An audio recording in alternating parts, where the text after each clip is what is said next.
Romanos 8.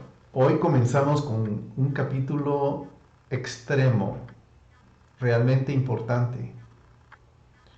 Es una bendición poder hablar de este capítulo. Deseo ir despacio, me van a perdonar, pero no vamos a avanzar tanto, apenas 9 versículos. Pero creo que por el tiempo que estamos viviendo, es importantísimo que entendamos, porque de aquí, nosotros ahora, particularmente que estamos aislados con una pandemia, necesitamos estar siendo guiados por el Espíritu de Dios. Y este capítulo es esencial en ese sentido. Entonces vamos a dar inicio a nuestro capítulo de hoy, a nuestro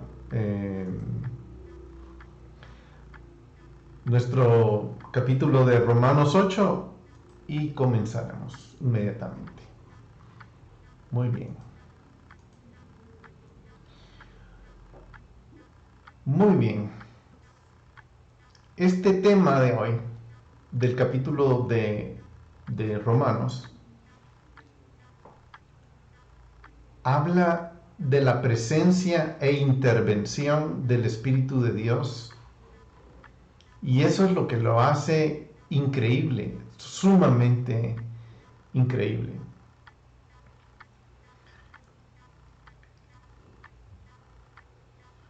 La intervención del Espíritu en nuestra vida. Para tener una idea de lo que estoy diciendo, en los capítulos del 1 al 7, en los capítulos estos del 1 al 7, se describe la palabra espíritu. En la palabra griega es neuma, que quiere decir corriente de aire o viento. En la Tanaj es ruach, que quiere decir espíritu. Y en la forma, en la aplicación, ruach sale muchas veces espíritu. La palabra espíritu en el Antiguo Testamento sale muchas veces, pero en la aplicación que le vamos a dar hoy solo sale 5 veces. En los capítulos del 9 al 16, esta palabra aparece 8 veces.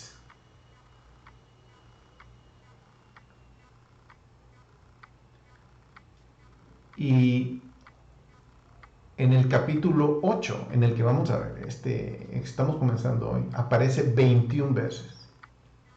Solo miren la magnitud de esto. Pablo va a hablar del Espíritu. Se va a detener a hablar del Espíritu.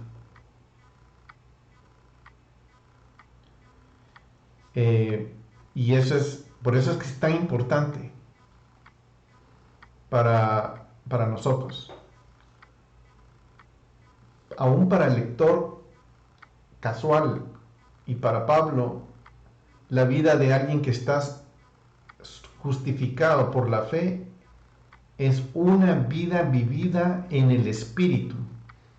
Y en torno a eso es como vamos a ir viendo todo esto. Padre, yo te pido que tu Espíritu Santo hable a través de esta epístola que vamos a ver. Háblanos, Señor, en el nombre de Yeshua. Muy bien, vamos a comenzar leyendo en el versículo 1. Dice, por consiguiente, no hay ahora condenación para los que están en Cristo Jesús, los que no andan conforme a la carne, sino conforme al Espíritu.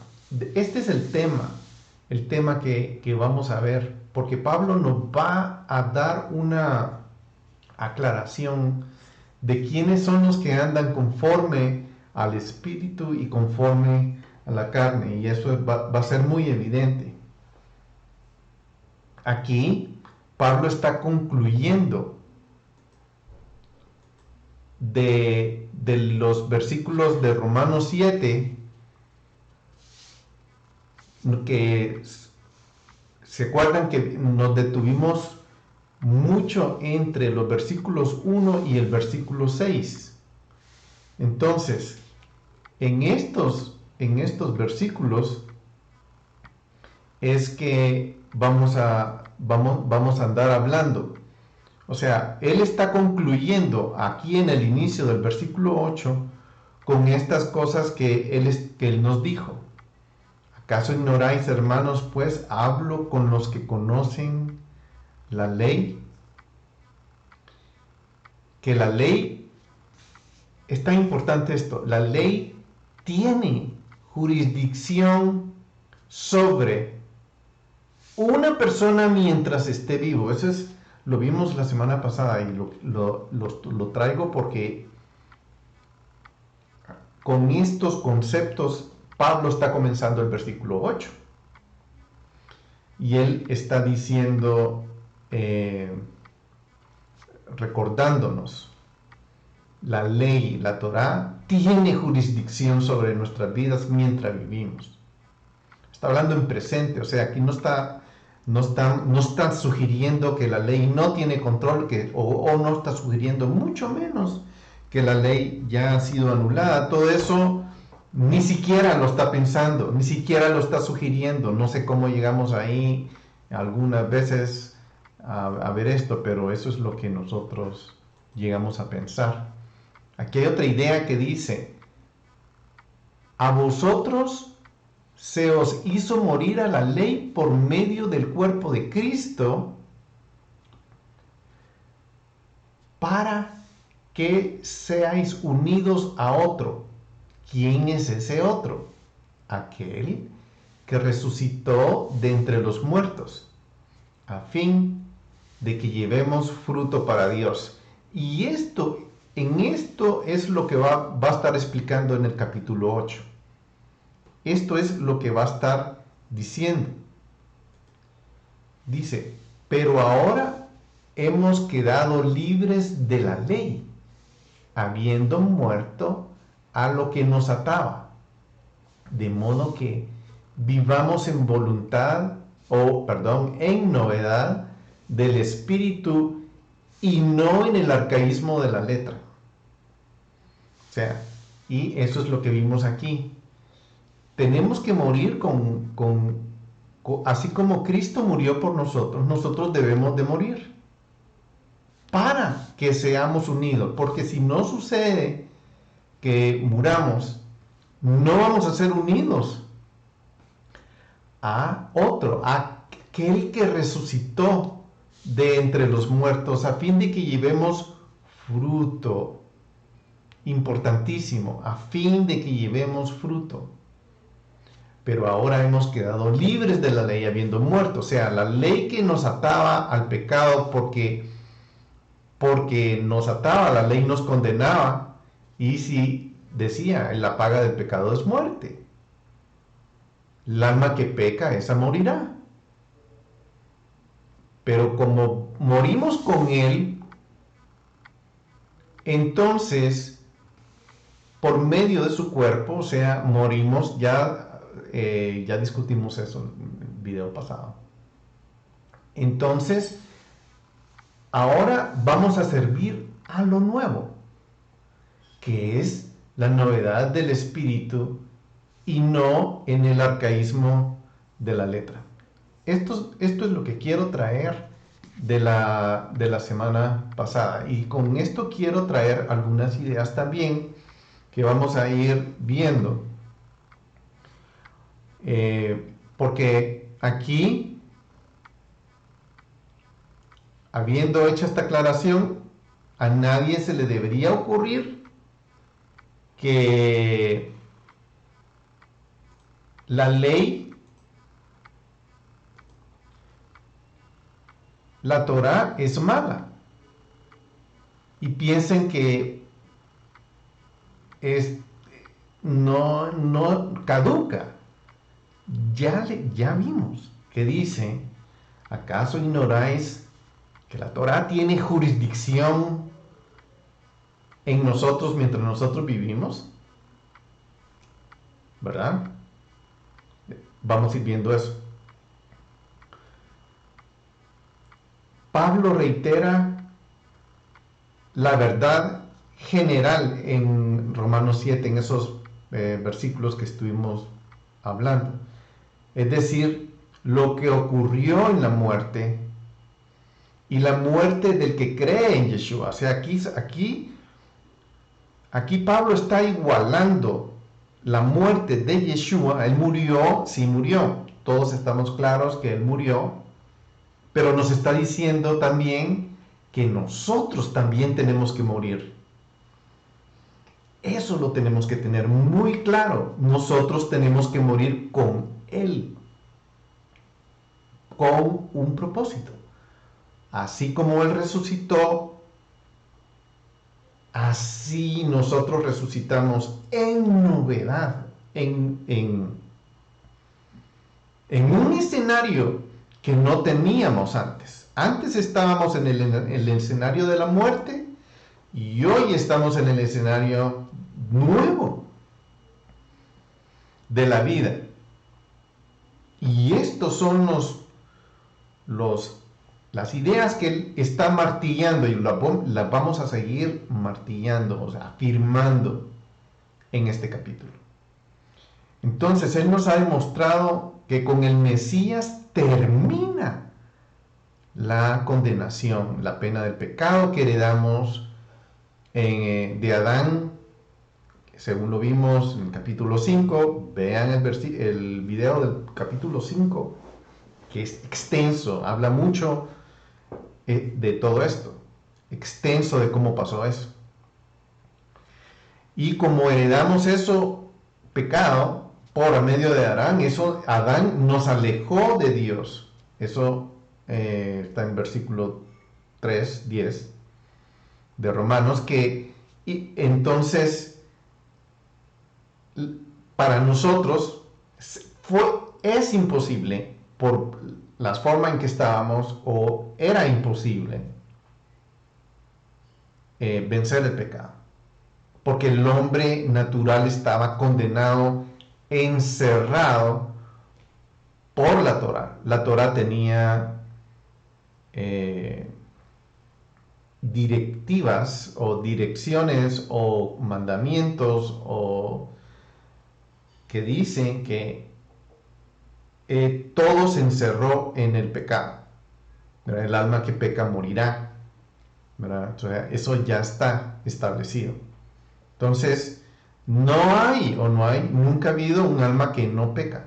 Todas las almas pecan. Entonces, ¿qué dice la Torá? Morirá. Tiene que cumplirse. Eso se tiene que cumplir, ¿verdad?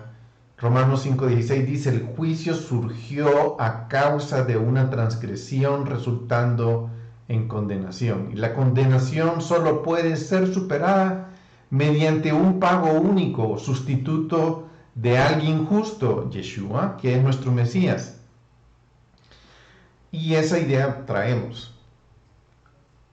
La perspectiva de Pablo es que solo la persona que está en unión, solo la persona que se une en la muerte y en la resurrección, en esos términos de condenación, que morimos con eso, pero resucitamos en un nuevo escenario que nosotros antes no teníamos, que es provisto porque el justo Yeshua murió por nosotros, y él provee ese nuevo escenario que es muy distinto al escenario que traíamos antes, y eso es lo que le está estableciendo acá.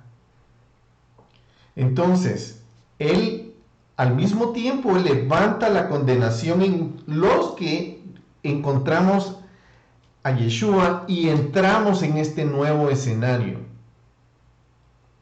¿verdad? Entonces, allí es donde empieza la vida nueva. Se levanta esta condenación que la Torá imponía sobre el pecado, recibiendo la salvación que la Torá avala para comprarnos y redimirnos, para hacernos nuevas criaturas.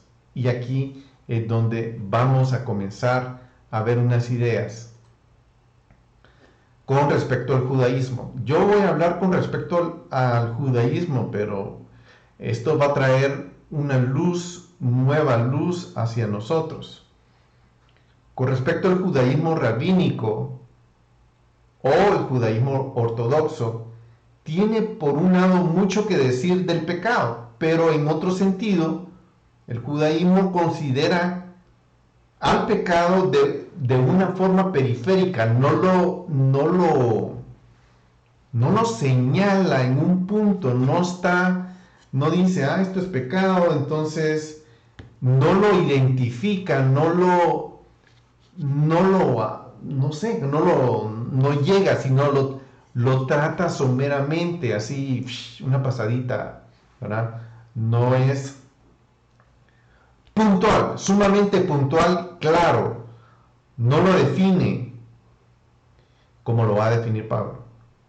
El pecado mismo ocupa un lugar poco importante en el pensamiento judío y es visto como algo relacionado a los mandamientos. No se trata como una entidad independiente, o sea, el pecado no se trata como una entidad independiente y separada, sino como una esencia de sombra o incluso a veces una imagen inversa, opuesta a los mandamientos. Se concibe como la negación de algo más y no como una entidad independiente por derecho propio. Está definido como la violación a los mandamientos, concluyendo que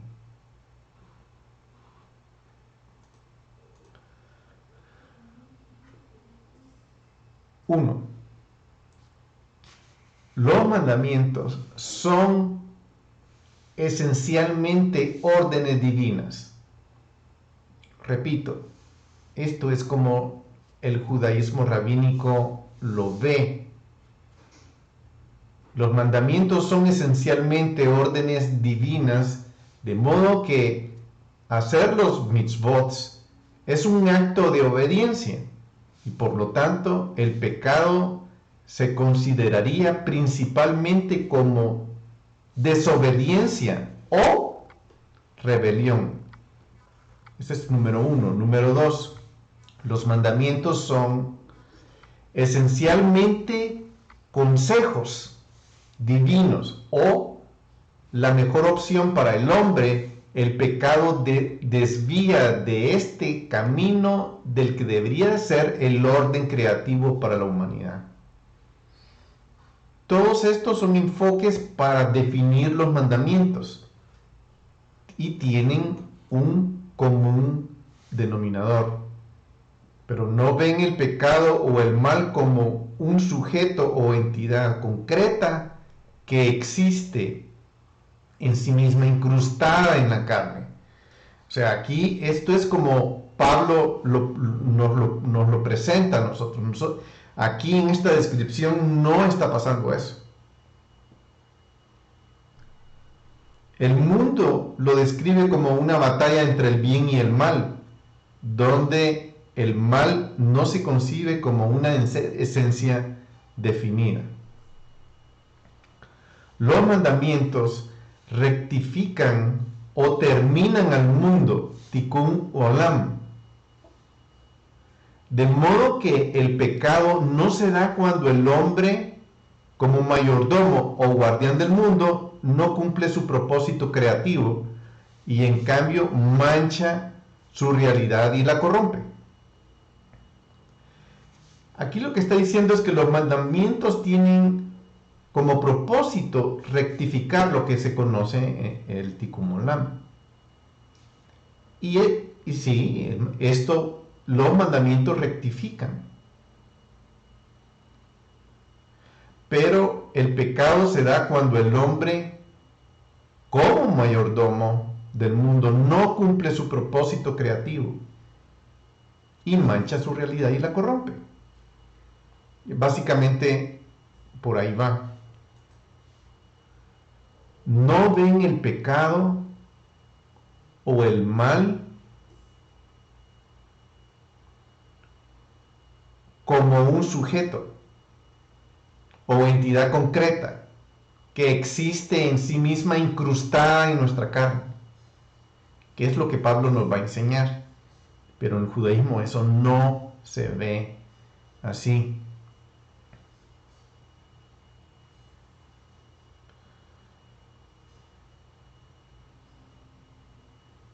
Muy bien. Así que el pecado puede superarse mediante el estudio de la Torá, comprometiéndome personalmente a mejorar mi desempeño. Y eso es en mi esfuerzo, en mi tikkun olam, yo decido hacer eso como judío, y eso es la forma en que yo lo manejo. Si esta es la definición de pecado, entonces la conclusión es obvia, y es que uno, en el judaísmo, yo, yo soy capaz, dentro de mi propio ser, de vencer el pecado a través de la obediencia a Dios y hacer los mandamientos. O sea que esta es la solución en el judaísmo rabínico para lidiar con el pecado. ¿Cuál es la solución? Es que yo debo de vencer el pecado obedeciendo a Dios y sus mandamientos. Básicamente esa es la forma. Esta diferencia principal entre el judaísmo moderno y las enseñanzas de Yeshua y Pablo en cuanto a la definición, las consecuencias del pecado, es fundamental para que comprendamos y definamos para nuestra comprensión y definición relacionadas con la expiación. Porque aquí vamos a entrar en eso, la afirmación de que Pablo, de aquellos que están en el Mesías Yeshua, ya no están bajo la condenación del pecado, pierde su efecto si nadie se preocupa por el temor a la condenación del pecado.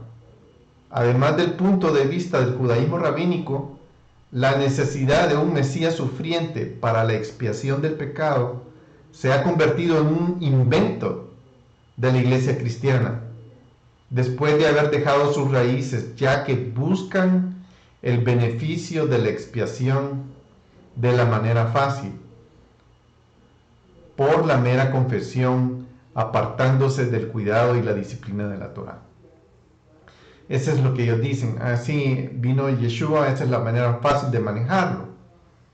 Desafortunadamente, la sencillez o ligereza de la iglesia moderna ha ocasionado vulnerabilidad en esta línea de pensamiento, provocando fuga ocasional de personas hacia las sinagogas ortodoxas de nuestros días. Y este es el resultado, por un lado, de una avalancha abrumadora de personas que salen de la iglesia y terminan al final en el secularismo, mejor llamado paganismo. Muy bien, sigamos aquí. Después de todo, si el pecado es simplemente la debilidad humana, entonces su remedio se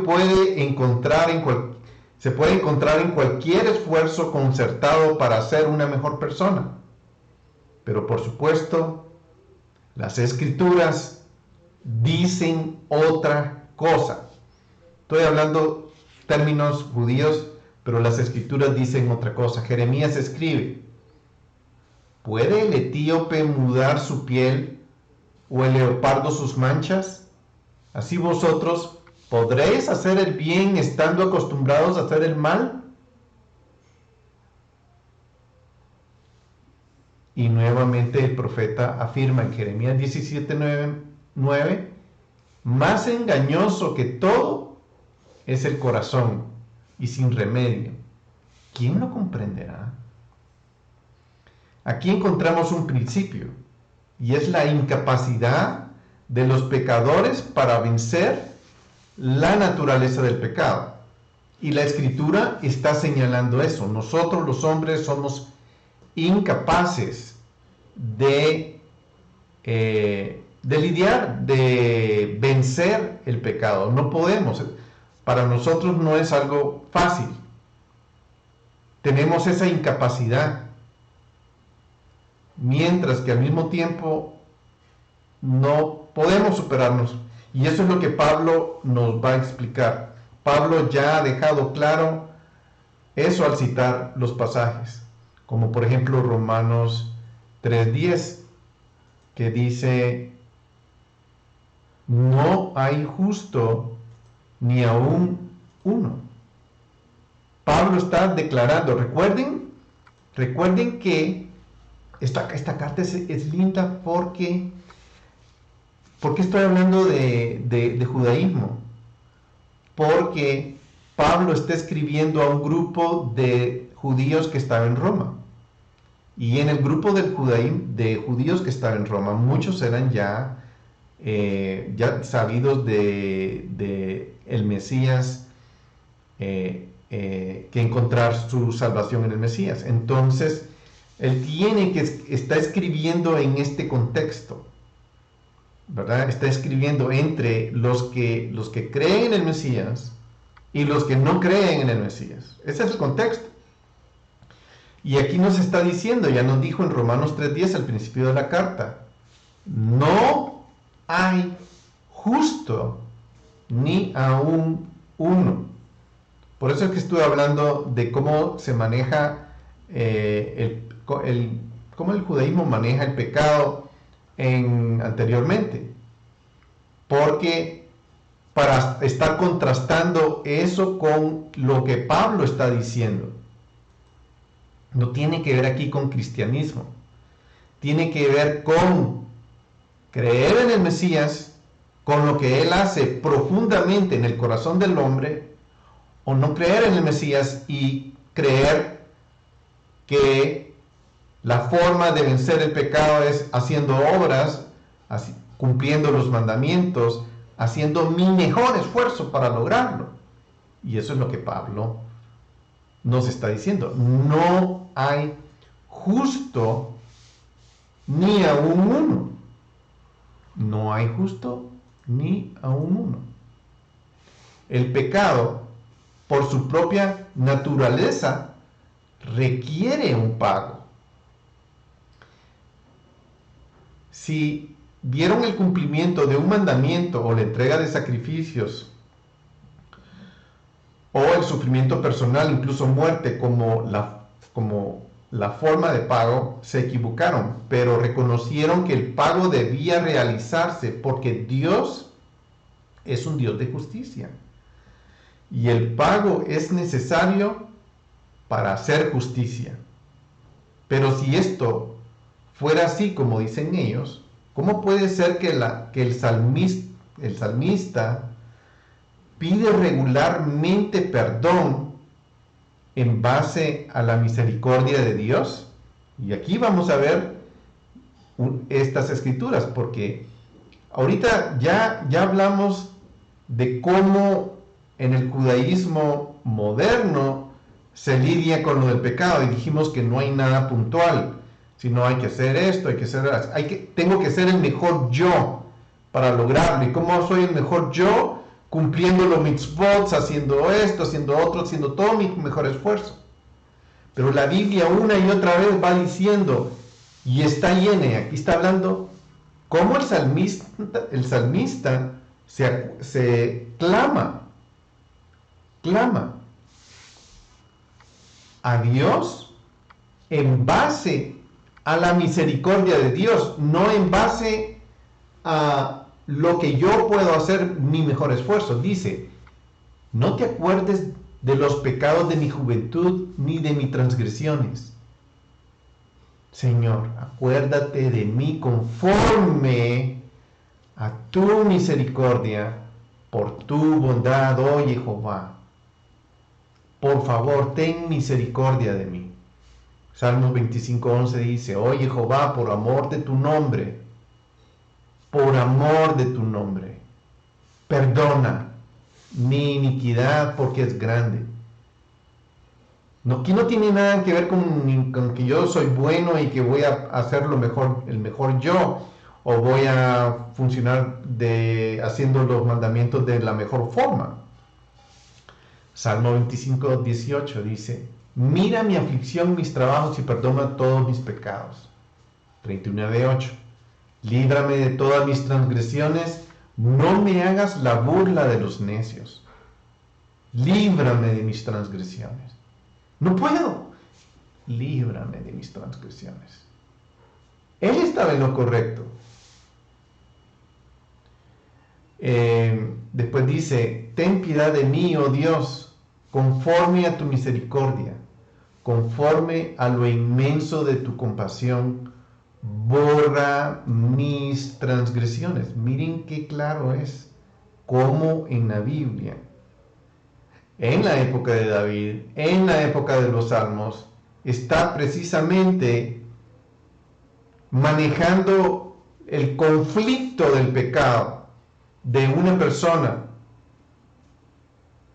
clamando y pidiendo el perdón de Dios conforme a su misericordia.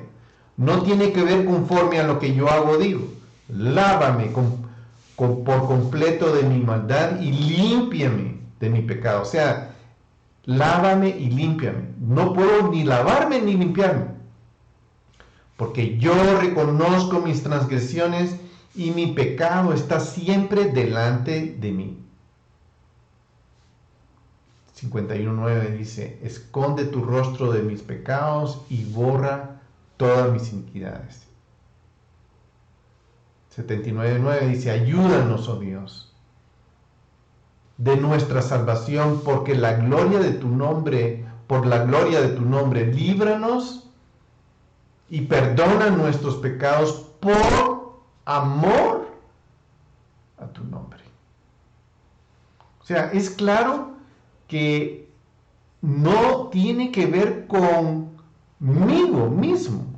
Y aún así hay más escrituras que hablan de esta perdón en base a su misericordia, porque Él es fiel para perdonarnos, Él es misericordioso y Él borra nuestras iniquidades. Estos son algunos ejemplos de cómo en el Antiguo Testamento se busca la gracia de Dios para pedir perdón por nuestros pecados. Entonces, ¿puedo abogar al perdón de los pecados apelando al carácter de Dios, fidelidad, lealtad y el pacto? Además, ¿podría Dios ser justo en perdonar pecados sin exigir la sanción que Él mismo ha decretado? Veamos qué dice Ezequiel 18:4. He aquí, todas las almas son mías, tanto el alma del Padre como el alma del Hijo son mías. El alma que peque, esa morirá. Esto es contundente, esto es claro. Contundente y claro. Aquí está. El alma que peque, esa morirá. Concentrado en 6 palabras, en una oración de 6 palabras. La Torá lo encierra en esto: el alma que peque, esa morirá. Y Ezequiel 18, 20, 21 dice: el alma que peque, esa morirá. El Hijo no cargará con la iniquidad del Padre, ni el Padre cargará con la iniquidad del Hijo. La justicia del justo será sobre él, y la maldad del impío será sobre él. Pero si el impío se aparta de todos los pecados que ha cometido, guarda todos mis estatutos y practica el derecho y la justicia, ciertamente vivirá. no morirá. El impío, el que no es piadoso, el que no busca a Dios, de repente busca a Dios, ciertamente vivirá, no morirá. Entonces, ¿qué se entiende por morir? Y eso está aquí en Ezequiel 18:4. El alma que peca, esa morirá. Y no está hablando de una muerte física. Está hablando de una separación eterna de Dios. ¿Acaso debemos suponer que la persona que se arrepiente y vive con rectitud nunca experimenta la muerte física? Si es así, ¿cómo vamos a explicar este versículo? Estimada es a los ojos de Jehová la muerte de sus santos. Ahí sí está hablando de la muerte física. Ezequiel no está hablando simplemente de morir físicamente, sino es esa muerte eterna que apunta a la muerte física, ¿verdad? El que genuinamente se arrepiente y busca perdón y la limpieza que Dios ofrece, puede recibir el poder de vivir rectamente a través de su espíritu. Recibe vida eterna porque ha sido limpiado de su pecado a través de las misericordias de Jehová, por los medios que Dios mismo ordenó para el perdón. De esta forma, la misericordia de Dios no está desprovista de justicia. En la justicia hay misericordia y en la misericordia hay justicia. En ambos casos, tanto. Esto es en Dios, no como los hombres lo vemos. En la misericordia hay justicia y en la justicia hay misericordia. Y esto es lo que Dios hace. La misericordia es justicia. Y se basa en la realidad del sacrificio de Yeshua. Él tuvo misericordia con nosotros y a la vez hizo justicia. Nos perdonó. Y fue a través de Él que cumplió esta justicia. Él no abandonó la justicia y aplicó misericordia. Pero Él aplica misericordia y aplica justicia. Es bien interesante cómo en Yeshua, en el Mesías, se cumple eso. Entonces, Él recibe al pecador arrepentido y se cumple la misericordia y la justicia. Ahora vamos a ver acerca de Abraham. Y aquí es donde vamos a regresar a lo básico que Pablo inició hablando. Abraham creyó a Dios y le fue contado por justicia. ¿Cómo es? Todo eso lo hablamos en el principio de Romanos. La justicia es por fe. Y esta declaración es muy interesante. Está reservada por Moisés para el momento y el lugar en que se hace explícita la promesa de la simiente. El objeto de la fe de Abraham no fue otro que la simiente por quien todas estas naciones serían bendecidas. El texto no dice que fue la obediencia de Abraham y las buenas obras que él hizo las que Dios consideró para hacer justicia, sino dice, por fe, por su fe, hubo justicia.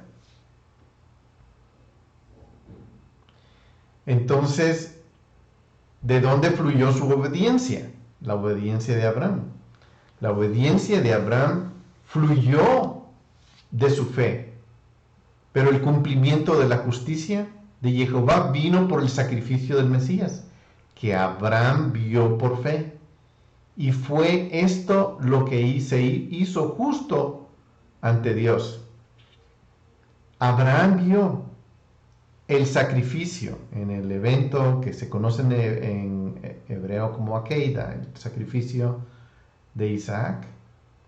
Vio el sacrificio que iba a traer la justicia para nosotros. ¿Por qué debió sufrir el siervo de Jehová? Isaías 53, para justificar a los pecadores. Aquí estamos viendo las escrituras que están declarando todo esto. ¿Por qué deben sufrir los inocentes por los culpables si los culpables pueden expiar sus propias transgresiones mediante la realización de mandamientos y la aceptación del debido castigo, incluso la muerte? ¿Por qué debe sufrir el Mesías, hijo de José? Aunque seguramente él es justo. O sea, si uno puede, a través de la expiación y los ritos, etcétera, en el Antiguo Testamento, lidiar con el pecado, ¿por qué el Mesías vino a sufrir y a morir por nosotros? Y la respuesta es obvia, obtenida del sistema de sacrificios en sí, y es que Dios tiene la intención de que el pecado se pague con la muerte. Eso se ve allá, aquí, en los sacrificios, en el sistema se ve eso. Toda la intención de Dios es que el pecado sea pagado con la muerte.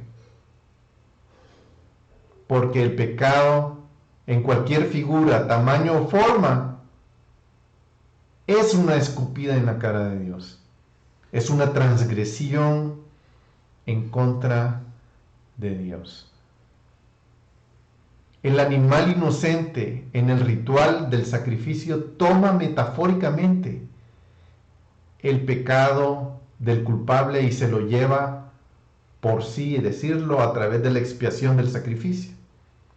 El dador de la vida requiere una vida para el pago del pecado del universo.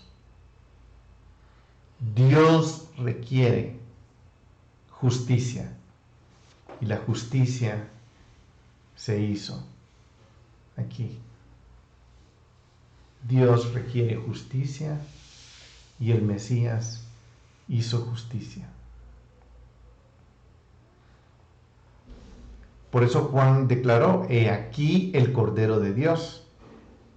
Esta es la metáfora obvia que él aplicó, porque el Cordero era el sustituto que lidiaba con el pecado en el sistema.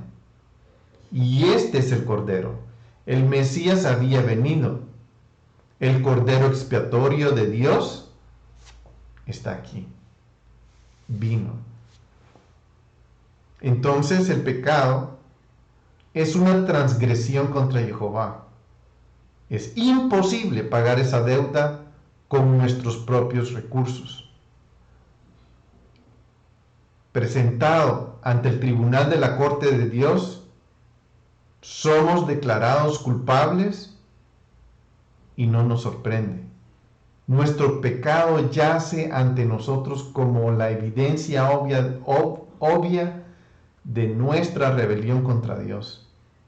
Y por lo tanto se anticipa un veredicto, que es culpable, condenado a la muerte. En estos momentos y días de oscuridad que Saulo de Tarso experimentó cuando estaba cegado por la Shekinah, la gloria de Dios, se dio cuenta de la terrible realidad de su pecado. Todas sus obras justas que él hizo no le sirvieron a Pablo para nada. solo delante de Dios, pudo comprender el nefasto engaño del sistema religioso que el hombre inventó, que lo había esclavizado bajo el dominio de la muerte, privado de la justificación de su alma por una cadena de mandamientos y regulaciones que lo separaba de Dios. Y ahí estaba él, Pablo, ahí el fariseo de fariseos, el summa cum laude, discípulo de Gamaliel, distinguido en la religión, hebreo de hebreos, celoso de sus tradiciones.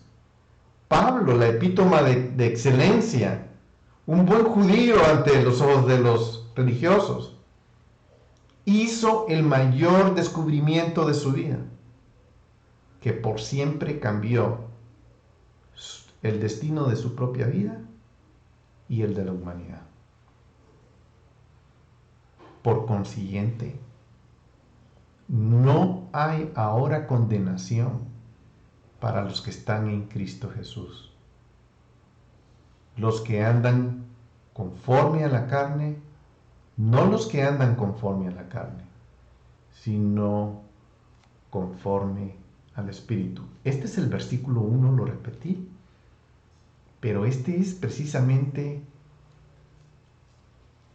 el panorama. No los que andan conforme a la carne, sino conforme al Espíritu. Aquí no le está hablando a un judío, aquí no le está hablando a un cristiano, aquí le está hablando al que anda en la carne, el que anda haciendo su propio esfuerzo. Y lo está contrastando con el que anda en el Espíritu. Por consiguiente, no hay ahora condenación para los que están en Cristo Jesús. Los que no andan conforme a la carne, sino conforme al Espíritu.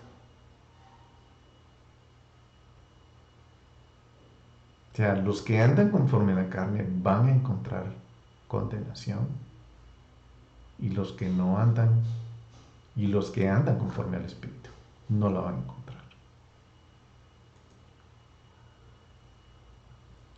Y aquí entramos al versículo 2.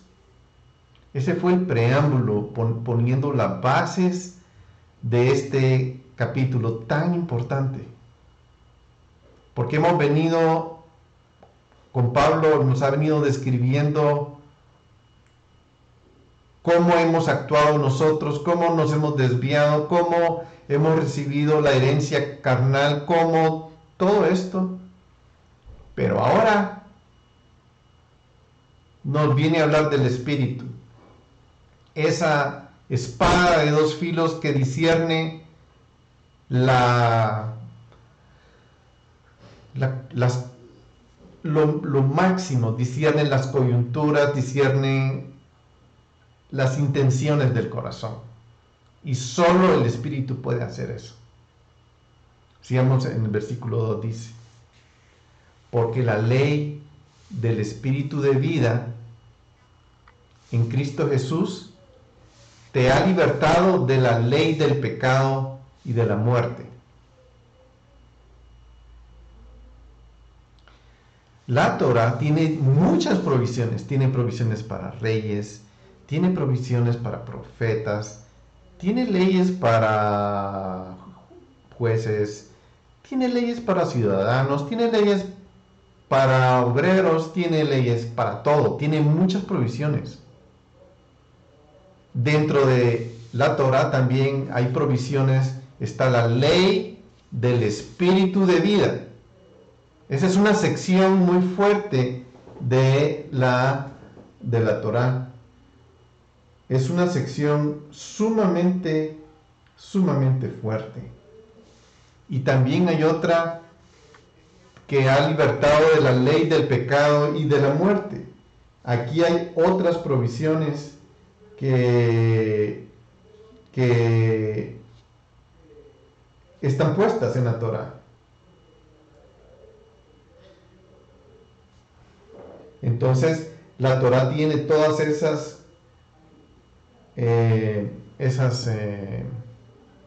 secciones. Entonces, Pablo continúa hablando esas pruebas, porque la ley, la Torá es otro aspecto, ahora tiene prioridad. Ahora la ley va a tomar relevancia en ciertas cosas. Aun cuando el orden de matrimonio había sido establecido legalmente, permite que una mujer se case después de la muerte de su esposo. La Torá brinda libertad a quienes han escapado de la condenación a través de la muerte del Mesías. Y todas esas son provisiones que se vienen a dar. Santiago considera en el versículo 25 del capítulo 1, dice: pero el que mira atentamente a la ley perfecta, esta es una provisión, hay una ley perfecta. O sea, nosotros lamentablemente, por venir de donde venimos, nuestra mentalidad cristiana, que tiene un trasfondo muy alejado de la Torá, no puede ver esto, lo ve todo plano. Por ejemplo, judío, lo ve plano. Igualmente los judíos a los cristianos lo ven planos. Él es cristiano, un judío no va a identificar si es católico, si es bautista, si es esto, lo otro, de cualquier denominación, bla, bla, bla, etc. No, un cristiano tiene unas tantas definiciones, pero un judío no, es cristiano, punto. Ahí se murió el punto, es plano. La Torá para nosotros del lado cristiano también es plana. Y es lo que estoy tratando de hacer ver. No es plana, tiene muchos compartimientos. Pero el que mira atentamente a la ley perfecta, la ley de la libertad, y permanece en ella, no habiéndose vuelto un oidor olvidadizo, sino un hacedor eficaz, este será bienaventurado en lo que hace. Es muy interesante ver cómo aquí se va viendo, y hay otra escritura en Santiago 2:12. Este es Santiago, hermano de Yeshua, Jacob. Así hablar y así proceder, como los que han de ser juzgados por la ley de la libertad. Él está en lo que hemos venido hablando. ¿Acaso ignoráis que la Torá no tiene jurisdicción sobre vosotros? ¿Verdad? Cuando dice, ¿por qué la ley del Espíritu? ¿Por qué? Es del griego gar, aquí viene porque la ley del Espíritu sigue explicando del versículo 1.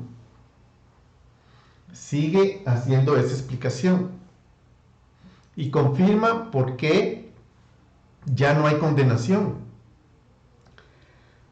para los que están en Yeshua. Los que están en Yeshua ya no son condenados, porque la ley del Espíritu de vida está operando en ellos, porque la ley de Espíritu de vida en Yeshua te ha libertado de la ley del pecado de la muerte. Eso es lo que no alcanzamos a ver nosotros, los que hemos sido entrenados en el cristianismo. No alcanzamos a ver eso. Y eso es lo que tenemos que ir viendo. Ahora, todo esto, todo el capítulo 8, recordemos que es una continuación del Romanos 7, del 1 al 6. Podríamos preguntarnos si el versículo 2 también recoge una parte del tema de esa sección de Romanos. Sí. Romanos 7:6, que termina con: de modo que sirvamos en la novedad del espíritu y no en el arcaísmo de la letra. Sigue haciendo la conexión de los distintos escenarios. Y no puedo evitar compartir también de Juan 3:7, donde Yeshua está hablando con Nicodemo y le dice: no te asombres de que te haya dicho, os es necesario nacer de nuevo. El viento, Ruach, sopla de donde quiere y oye su sonido, pero no sabes de dónde viene ni a dónde va. Así es todo aquel que es nacido del Espíritu. Este es el escenario al que Pablo está hablando, del que Nicodemo ignoraba, no tenía ni idea de lo que estaba hablando. Pablo lo está explicando. La novedad del Espíritu. El que es nacido del Espíritu. Y este es uno de las panoramas que estamos viendo ahí en este capítulo 8. Entonces, respondiendo, Nicodemo le dijo: ¿cómo puede ser esto? Yeshua respondió y le dijo: ¿tú eres maestro de Israel y no entiendes estas cosas?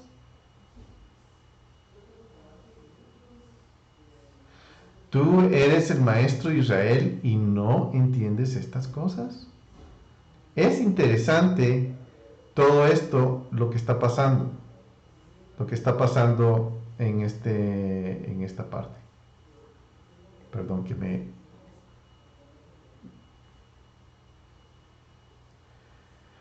Muy bien. Entonces, aquí estamos. Pablo en Romanos 7:10 dice: y este es el mandamiento, que era para vida, a mí me resultó para muerte, y describe los nefastos efectos de interpretar la ley con el arcaísmo de la letra. Por otro lado, la frase la ley del pecado de muerte debe estar hablando de lo mismo que la ley del pecado. En el capítulo anterior, en el 7:23 dice: pero veo otra ley en mis miembros, en los miembros de mi cuerpo, que hace guerra contra la ley de mi mente y me hace prisionero de la ley del pecado que está en mis miembros. Gracias doy a Yeshua, Señor nuestro. Así que yo mismo, por un lado, con la mente sirvo a la ley de Dios, pero por otro, con la carne a la ley del pecado. Y esta otra ley, es decir, el pecado que existe en la naturaleza, es ese pecado que ha estado incrustado dentro de mí, que guerrea contra mi espíritu y el alma regenerada, contra la cual el corazón, la nueva criatura que hay en mí, anhela la obediencia de la Torá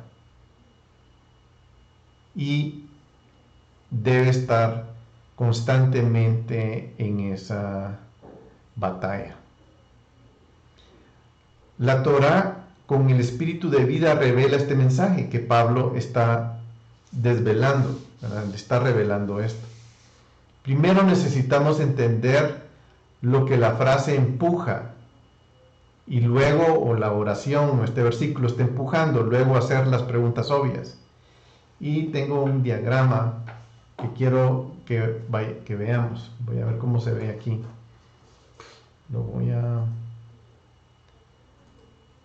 Muy bien, lo voy a poner.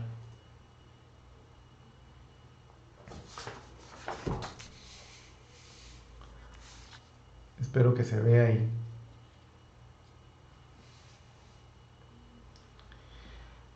Ok, aquí vamos a ver, miren, la Torá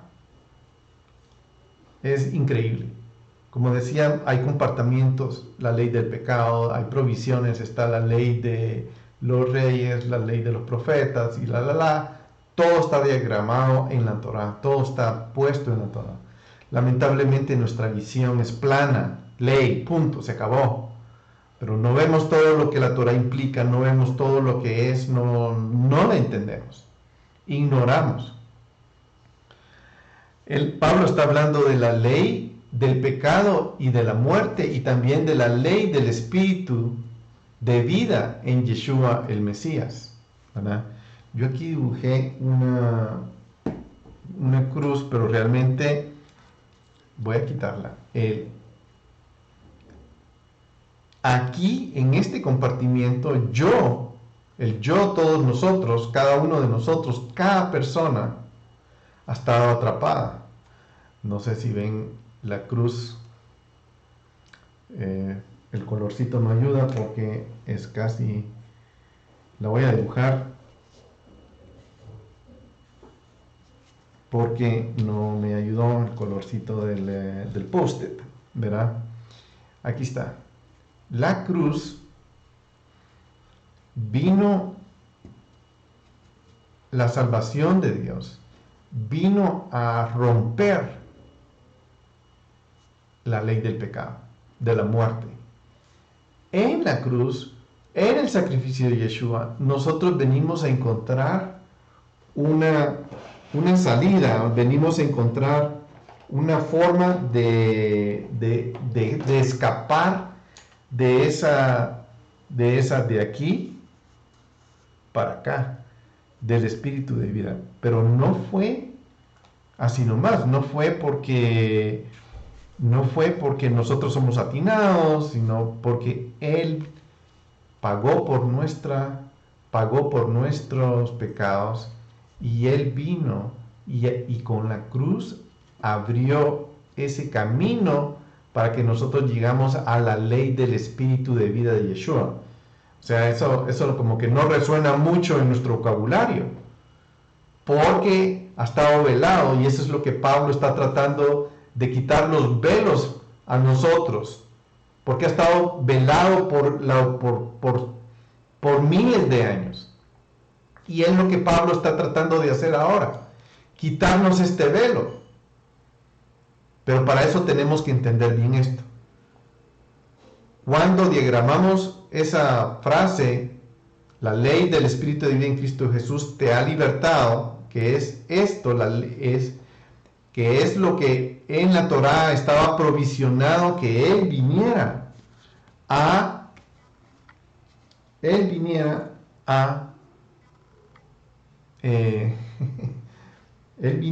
a liberarnos.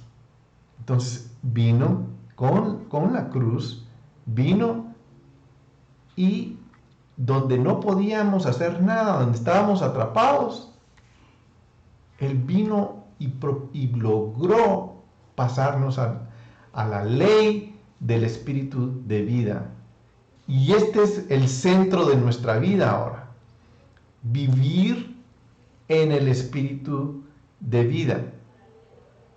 Por supuesto, las decisiones de nuestra vida tienen que estar tomadas girando en torno a la ley del espíritu de vida y no a la ley del pecado de muerte. Como dice, no en la carne, sino en el espíritu. No es cuestión de que aquí están los judíos y aquí están los cristianos. No, aquí pueden estar judíos y cristianos, y aquí pueden estar judíos y cristianos. Es cuestión de quién vive en la muerte o en la carne, o quién vive en la vida en el espíritu. ¿Quién ha nacido? ¿Quién murió? No es, porque así como Él murió, nos trasladó a este lado. Pero tiene que haber esa claridad de que el Mesías nos dio la vida y nos trasladó de este lado. Es el Espíritu quien trae vida en el Mesías, en Yeshua. La frase "en Cristo Jesús" va con el Espíritu de vida. En Yeshua, en Cristo Jesús, es sinónimo del Espíritu de vida, porque me liberó, la cruz me liberó y me trasladó de donde estaba compartimentado, perdón que lo dije mal, no se me viene la palabra, ahí estaba encerrado. Todos estábamos encerrados hasta que encontramos nuestra puerta. Y no fue esta puerta la encontramos porque el Espíritu se manifestó, no porque alguien me dijo algo y hace esto para que pase de aquí para allá. No. Este traslado, eso es carne, eso es a nivel carnal. Este traslado no es a ese nivel. El traslado de aquí para acá es espiritual. La Torah es buena, es santa, es justa, es espiritual. Lo que Pablo dice es que el Espíritu de Dios que hace la obra de regeneración de aquí para acá en el corazón de uno, esa es la obra de coordinación que hace con el Espíritu, Yeshua y el Espíritu. Cuando nosotros morimos aquí, igualmente con Jesús, morimos. Pero no nos quedamos muertos.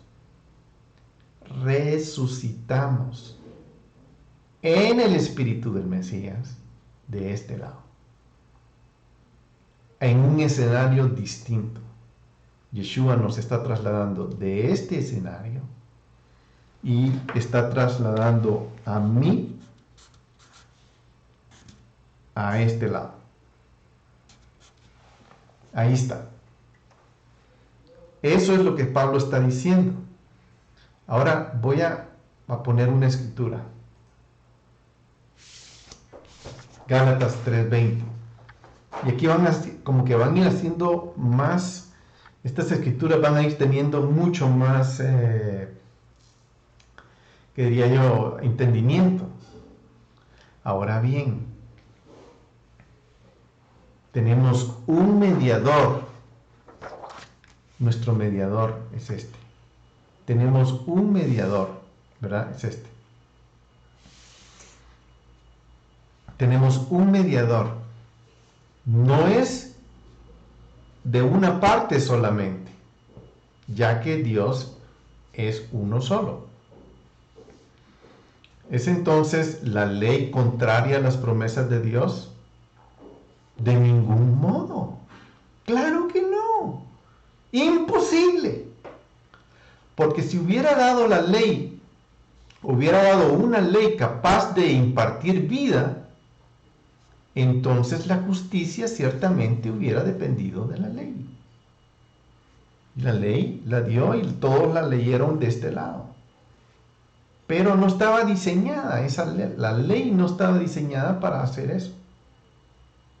Pero la escritura, y esta es la parte que a mí me impacta, la escritura, la Torá, lo encerró, dice, todo bajo pecado, lo encerró, todo bajo pecado. Ahí está encerrado la Torá, la escritura lo encerró todo bajo pecado, para que la promesa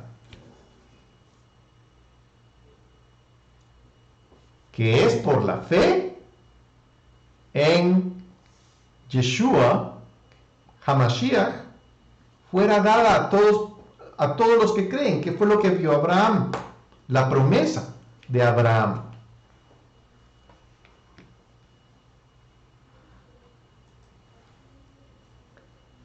Y dice, y antes de venir la fe, estábamos encerrados bajo la ley, confinados para la fe que había de ser revelada.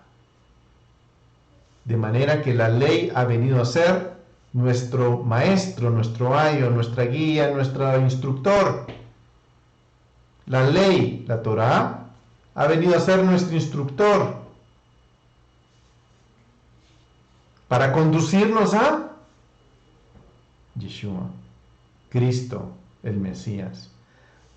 ¿Por qué? A fin de que seamos justificados por la fe.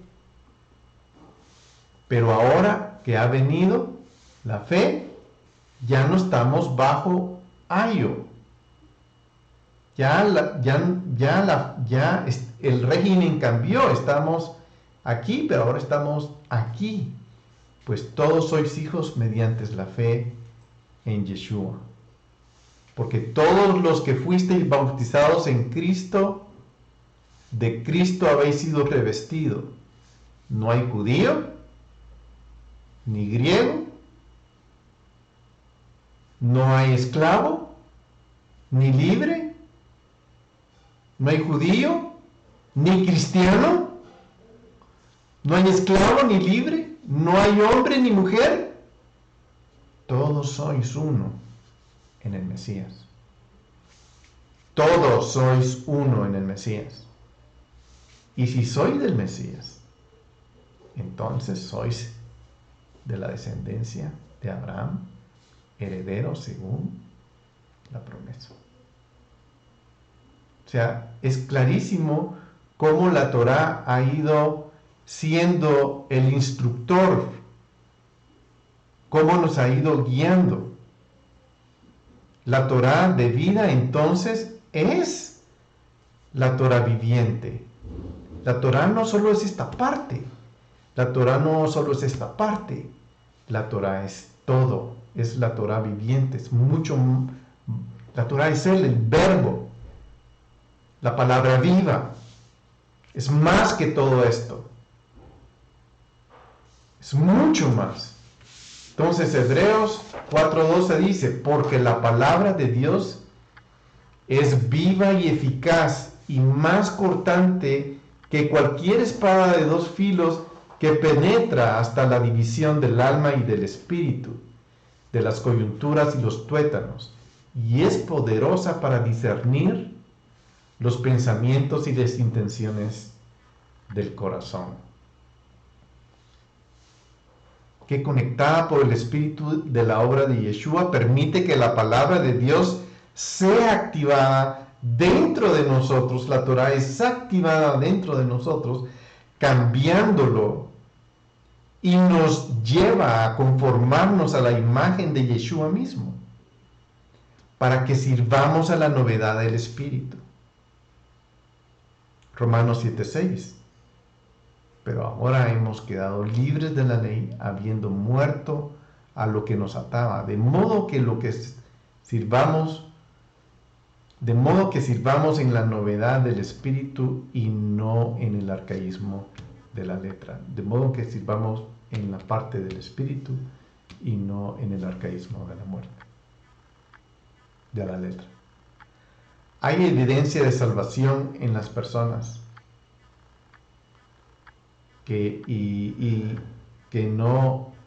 y no hay condenación. Obsérvese el tiempo verbal, te ha liberado.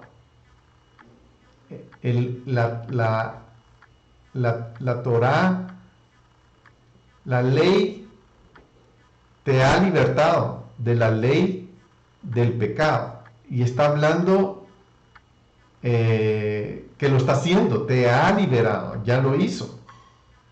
Pablo indica liberación, ya esa liberación ya fue lograda. Nuestro amor genuino por Dios y por su Torá es una prueba de que la naturaleza pecaminosa está siendo vencida y eventualmente será completamente sometida por el mismo poder que nos salvó, el poder de la resurrección, la victoria sobre el pecado y su muerte.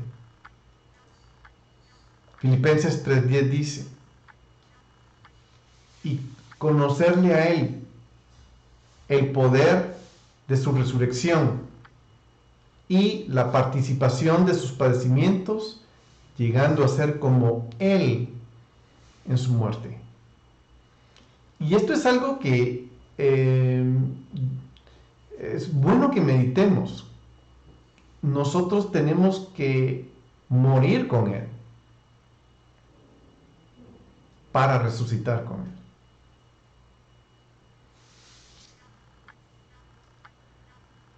Entonces, la respuesta sobre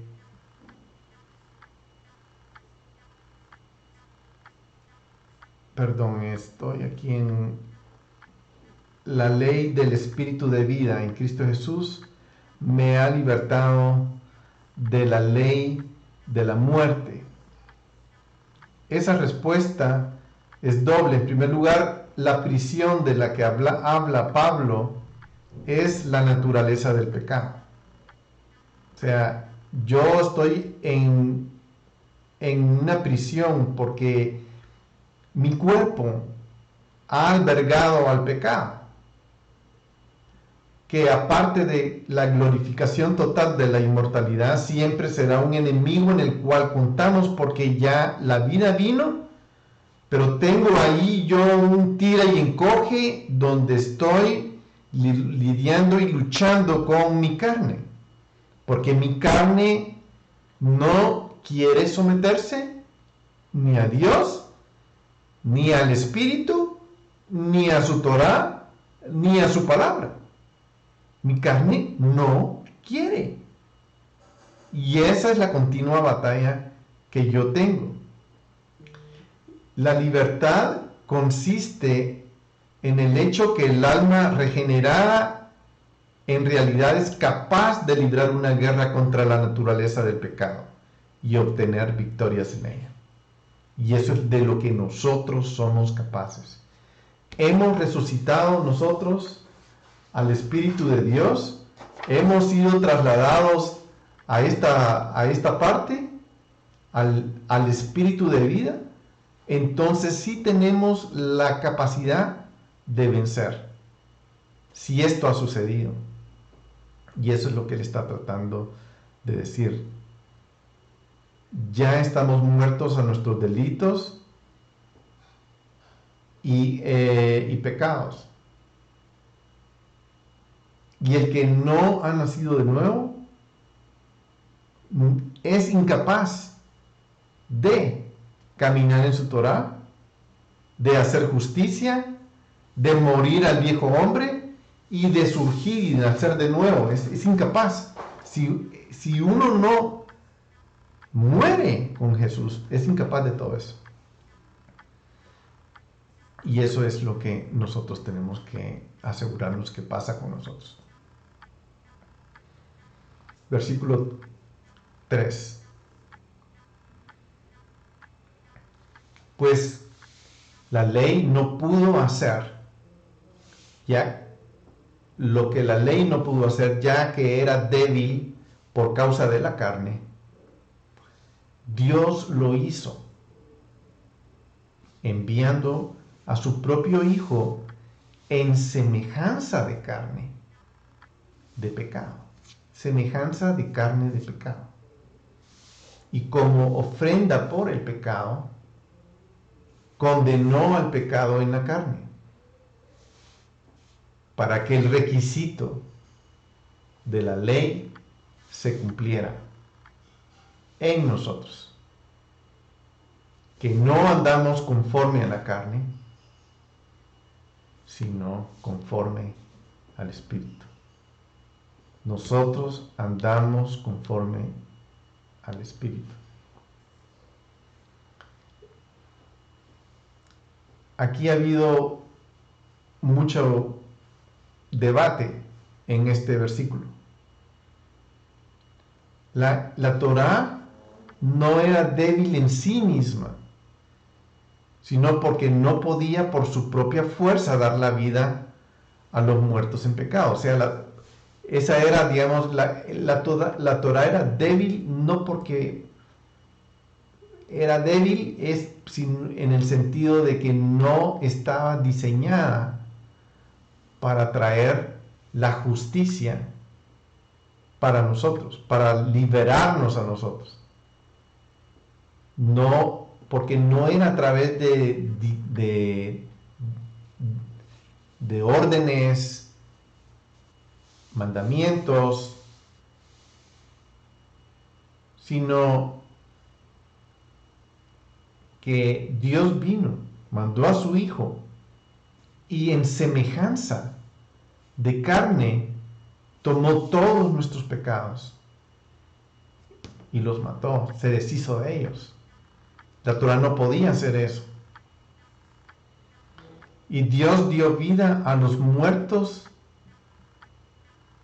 en pecado.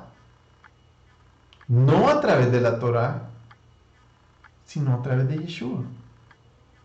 Y fue el espíritu vivificante en conexión con la obra de Yeshua, ese espíritu de vida, lo que hizo nuevo al pecador, dándole la capacidad de vivir una vida nueva.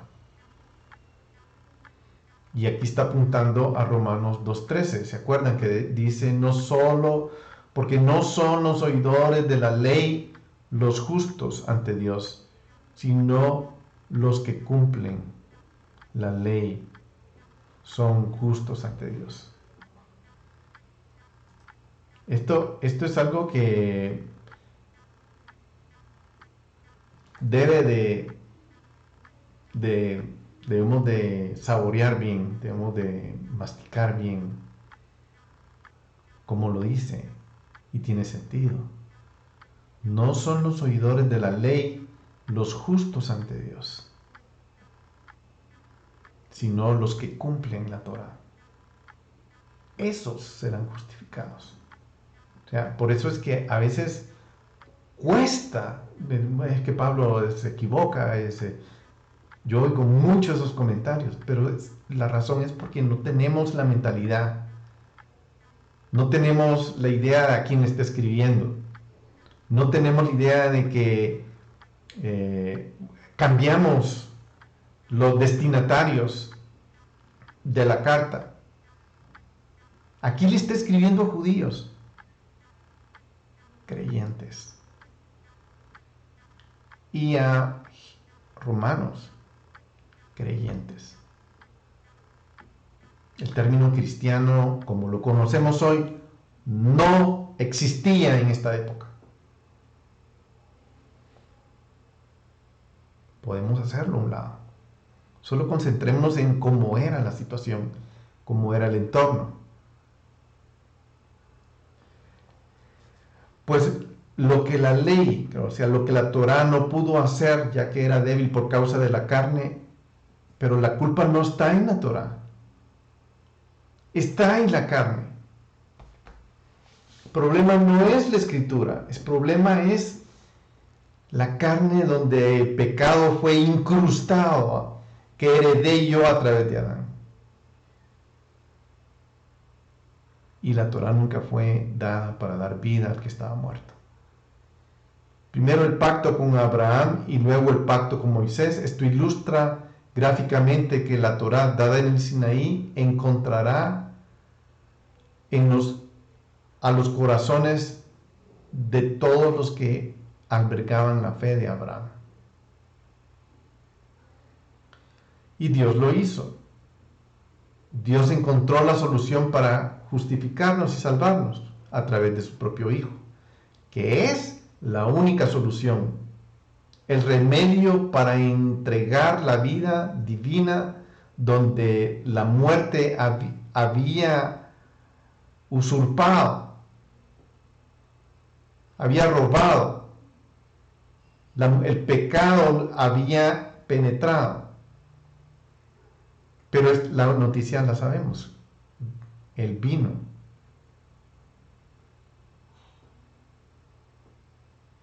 A través, dando su vida, asegurando,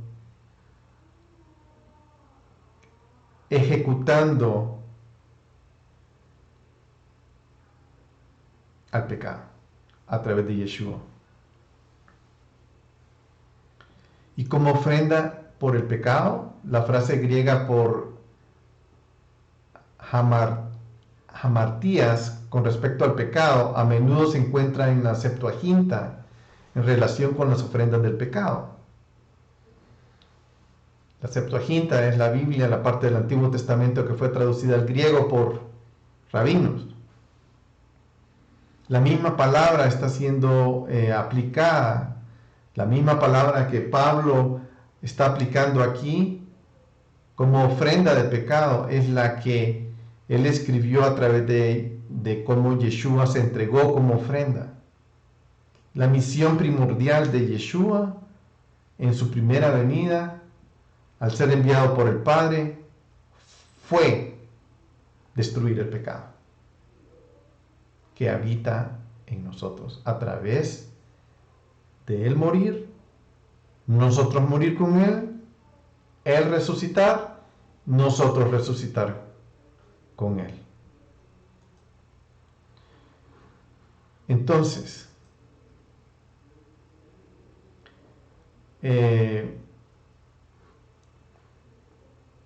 sigamos adelante. Hebreos 9:28 dice: así también Cristo, habiendo sido ofrecido una vez para llevar los pecados de muchos, aparecerá por segunda vez, sin relación al pecado, porque la primera vez vino con ese propósito, a destruir el pecado. La segunda, sin relación al pecado, para salvación de los que ansiosamente le esperan. Pero vendrá una segunda vez para reinar. Él condenó el pecado en la carne, y debe referirse a la carne del Mesías, en la carne de Él. Condenó al pecado en la carne, en su carne, para que el requisito de la ley se cumpliera en nosotros. Entonces, el requisito de la ley, la cual tiene todavía jurisdicción sobre nosotros, se cumple en nosotros. Aunque no andamos conforme a la carne, sino conforme al Espíritu. El requisito de la ley, de la Torá, se cumple en nosotros si es que sí y solo si no andamos conforme a la carne, sino conforme al Espíritu. La muerte de Yeshua vino e hizo eso. Nos pasó de un lugar a otro. Nos cambió el escenario donde nuestro espíritu puede funcionar en Él. Donde dice en el término de condenar, condenó el pecado en la carne. Esa palabra también puede traducirse como volverla inútil. El efecto que el pecado tenía en la carne por la muerte de Yeshua es cortado y lo volvió inútil. Entonces, hay un rompimiento. El poder del pecado es roto a través de lo que Él hizo en la cruz, en el dibujito que les mostré anteriormente. Por lo tanto, en la carne significa en la carne de Yeshua, y corrobora absolutamente la necesidad de la encarnación. Si Dios fuera justo y Él justificador de los pecadores, lo que para el hombre era imposible hacer en la carne, para Yeshua fue posible hacerlo en su carne por nosotros, muriendo en su carne para que nosotros lo siguiéramos en la muerte, pero resucitando en el espíritu de vida para que nosotros también nos levantemos en su resurrección. Entonces, en su muerte, el requisito de la Torá se cumple en nosotros. O sea, la Torá sigue vigente y en su muerte se sigue cumpliendo. O sea, esto sigue adelante. La Torá sigue su función y sigue haciendo su papel.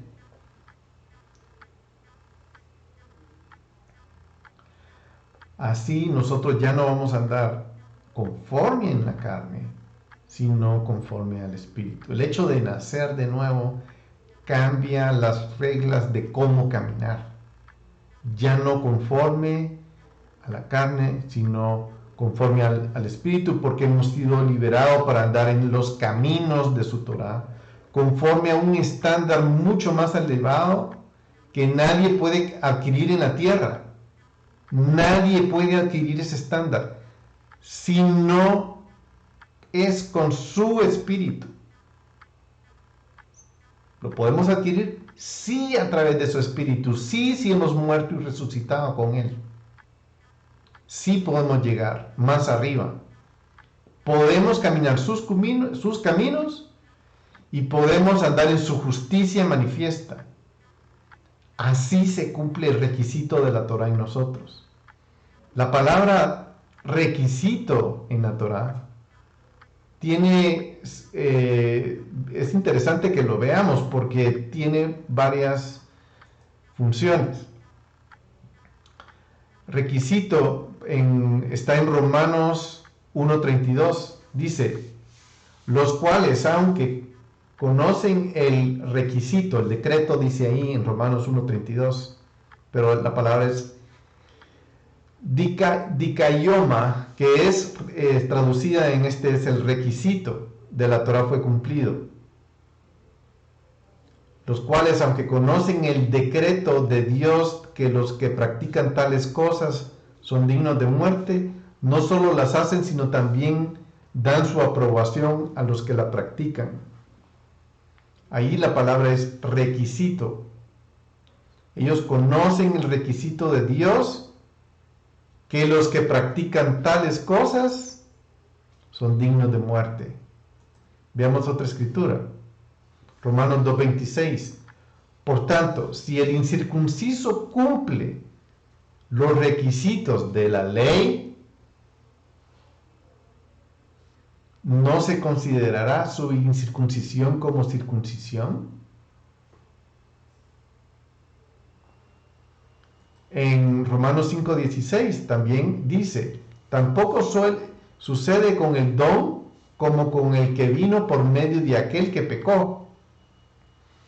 Porque ciertamente el requisito, el juicio, el requisito surgió a causa de una transgresión, resultando en condenación. Pero la dádiva, el don, surgió a causa de muchas transgresiones, resultando en justificación. Luego en el 5:18 dice, así pues, tal como por una transgresión resultó la condenación de todos los hombres, así también por un acto de justicia resultó la justificación de vida para todos los hombres. En términos modernos, Yeshua nos certifica, nos justifica con la Torá. Su vida, la vida que Él ha puesto en nosotros nos capacita, nos certifica para vivirla. Entonces la Torá ya no se vuelve un conglomerado de mandamientos confusos, sino se cumple. Voy a leer Jeremías 31:33, porque este es como el propósito final de Dios. Y dice, porque este es el pacto que haré con la casa de Israel después de aquellos días, declara Jehová. Pondré mi Torá dentro de ellos y sobre sus corazones la escribiré, y yo seré su Dios y ellos serán mi pueblo. Es que es clarísimo. Su Torá está para que nosotros la tengamos al final de todo. No va a estar en un arca, va a estar en nuestros corazones. Ese es el destino final. Pero a través de Yeshua nos ha capacitado para empezarla a vivir, para empezarla a conocer, para empezarla a disfrutar conforme al Espíritu. no conforme a la carne, sino conforme al Espíritu. Y en Ezequiel hay una escritura también que dice, 36:26, además os daré un corazón nuevo y pondré un espíritu nuevo dentro de vosotros. ¿Qué es lo que está hablando aquí Pablo? Quitaré de vuestra carne el corazón de piedra, de carne, y os daré un corazón de carne.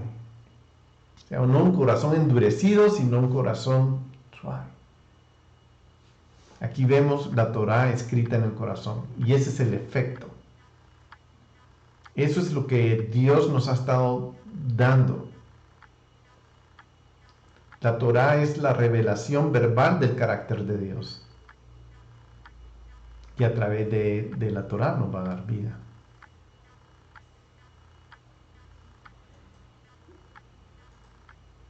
Santiago 1:25. El que mira atentamente la Torá perfecta, la ley de la libertad, y pertenece en ella, no habiéndose vuelto un oidor olvidadizo, sino un hacedor eficaz, este será bienaventurado en lo que hace. Aquí no está hablando de salvación. Aquí está hablando de santidad. Lo que la carne no puede hacer. De eso está hablando. Lo que la carne se niega a hacer. Seguir la Torah perfecta. Se niega totalmente. La carne no quiere eso. El pecado nos quiere mantener en ese lugar incrustado, en el cuarto encerrado, en el calabozo de la muerte. Ahí nos quiere. No en la ley del Espíritu de vida de Yeshua.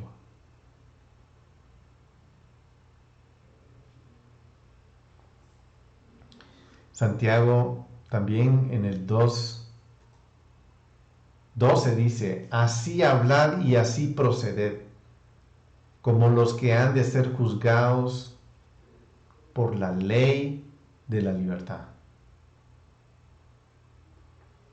Así hay que proceder, como los que vamos a ser juzgados por la ley de la libertad.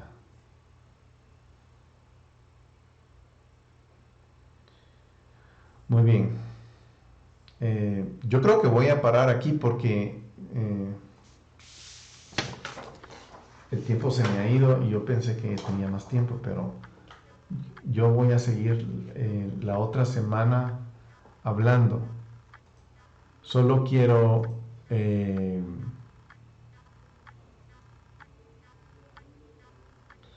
recordar que lo que aquí nos está hablando Pablo es que nos está trasladando a nosotros de un escenario de pecado, de vida de pecado, o le dice de vida carnal. Más adelante lo vamos a ver, dice de vida de alguien que cree. No quiero usar la palabra creyente porque está más quemada que otra cosa.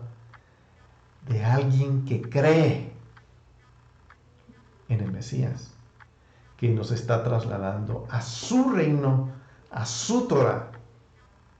Ese es el que cree, y Pablo está tratando de convencer al que podría ser un opositor de eso, que ha estado viviendo la Torah en la carne por miles de años, que son los judíos. Que ellos son los que posiblemente podrían oponerse. Pablo, cuando Dios se presentó con él, lo vio. Él se creía bueno, fariseo, como decía yo, summa cum laude, genial, excepcional, pero no entró el Espíritu de Dios en él y le quitó el velo. Ese velo que quitó, ahora está él tratando de quitárnoslo a los que creemos, ya seamos judíos o no.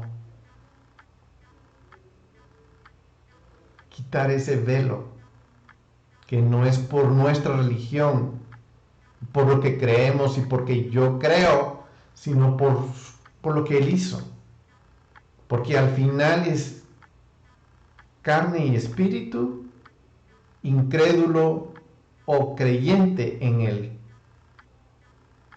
ya sea judío o romano. Por eso dice, no hay ni judío ni hay ni romano o griego. No se trata de eso. Se trata de si ya se quitó el velo de encima. De eso se trata.